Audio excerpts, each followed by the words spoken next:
ಸದನದ ಪಾವಿತ್ರ್ಯಕ್ಕೆ ಸಭಾಧ್ಯಕ್ಷರ ಪೀಠಕ್ಕೆ ಅವಮಾನ ಮಾಡಿದ ಶಾಸಕರ ವಿರುದ್ಧ ಕಠಿಣ ಕ್ರಮ ಕೈಗೊಳ್ಳಬೇಕು ಎಂದು ಸಭಾಧ್ಯಕ್ಷರಿಗೆ ಪತ್ರವನ್ನ ಬರೆದಿರುವುದಾಗಿ ಮಾಜಿ ಶಾಸಕ ಹಾಗೂ ಕೆಪಿಸಿಸಿ ವಕ್ತಾರ ಆನೂರ್ ಮಂಜುನಾಥ್ ತಿಳಿಸಿದರು.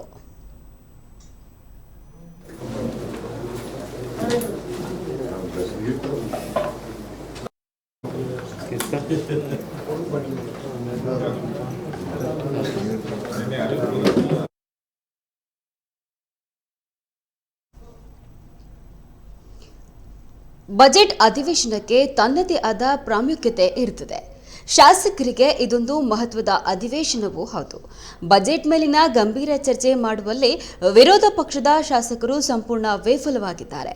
ಬಜೆಟ್ನಲ್ಲಿನ ನ್ಯೂನತೆ ಅಥವಾ ಸಲಹೆಗಳ ಕುರಿತು ಮಾತನಾಡಬೇಕಿತ್ತು. ಆದರೆ ಅದನ್ನು ಗಲಾಟೆ ಮಾಡಿ ಪೀಠಾಧ್ಯಕ್ಷರಿಗೆ ಬಜೆಟ್ ಪ್ರತಿಗಳನ್ನು ಹರಿದು ವ್ಯರ್ಥ ಕಾಲಹರಣ ಮಾಡಿದ್ದಾರೆ. ಮುಖ್ಯಮಂತ್ರಿಗಳು ಉತ್ತರ ಕೊಡುವಾಗಲೂ ಕೂಡ ಬೇಜವಾಬ್ದಾರಿತನದಿಂದ ವರ್ತಿಸಿದ್ದಾರೆ. ಇದೊಂದು ನಾಚಿಕೆಗೇಡಿನ ಸಂಗತಿಯಾಗಿದೆ ಎಂದರು.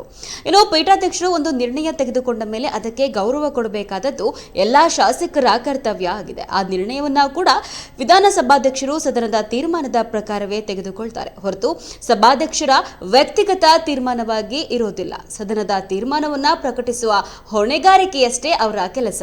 ಆದರೆ ಇದನ್ನ ಅರ್ಥ ಮಾಡಿಕೊಳ್ಳದ ಬಿಜೆಪಿ ಶಾಸಕರು ಸದನದ ಒಳಗೂ ಮತ್ತು ಸದನದ ಹೊರಗೂ ಕೂಡ ನಿಂದನೀಯ ಮಾತುಗಳನ್ನ ಆಡಿದ್ದಾರೆ. ಇದು ಸದನಕ್ಕೆ ಮಾಡಿದ ಅವಮಾನ ಮಾತ್ರವಲ್ಲ, ಸಭಾಧ್ಯಕ್ಷರ ಸ್ಥಾನಕ್ಕೂ ಮಾಡಿದ ಅವಮಾನ ಎಂದು ಟೀಕಿಸಿದರು.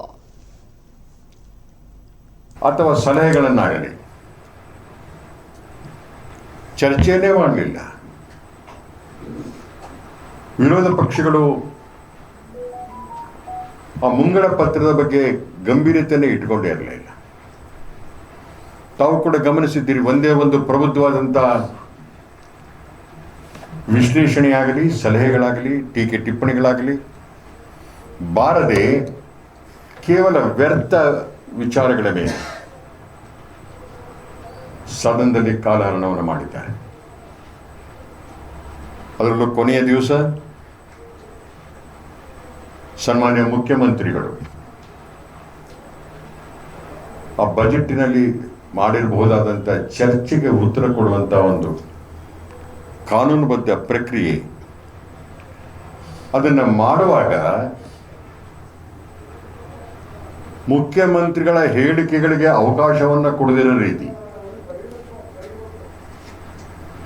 ಸದನಕ್ಕೆ ಅವರು ನೀಡಬೇಕಾದಂಥ ಮಾಹಿತಿಗಳನ್ನಾಗಲಿ, ಬಜೆಟಿನ ವಿಚಾರದಲ್ಲಾಗಲಿ, ತಿದ್ದುಪಡಿಗಳಲ್ಲಾಗಲಿ ಯಾವುದೇ ವಿಷಯವನ್ನು ಮಂಡನೆ ಮಾಡೋಕ್ಕೆ ಅವಕಾಶ ಇಲ್ದಿರೋ ಹಾಗೆ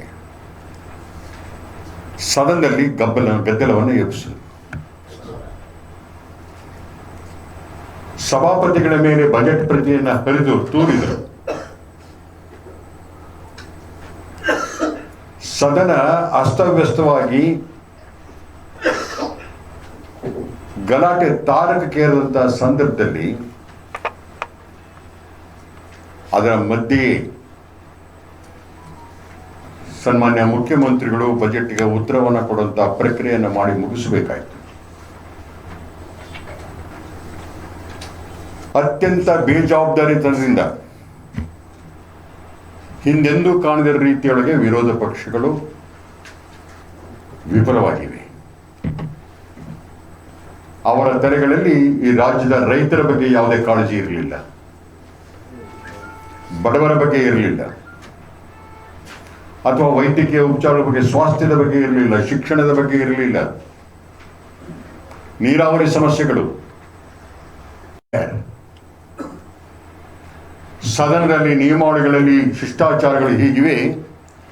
ಯಾರಾದರೂ ಒಬ್ಬ ಶಾಸಕ ಯಾವುದಾದ್ರೂ ವಿಚಾರವನ್ನು ಮಂಡನೆ ಮಾಡಿದ್ದರೆ ಅದನ್ನು ಹೊರಗಡೆ ನಾನ್ಯಾರು ಟೀಕೆ ಮಾಡೋಕ್ಕಾಗಲ್ಲ. ಸದನದಲ್ಲಿ ಇಂಥವ್ರು ಹೀಗೆ ಮಾತಾಡಿದ್ದು ಸರಿಯಲ್ಲ ಅಂತ ಹೇಳಿದರೆ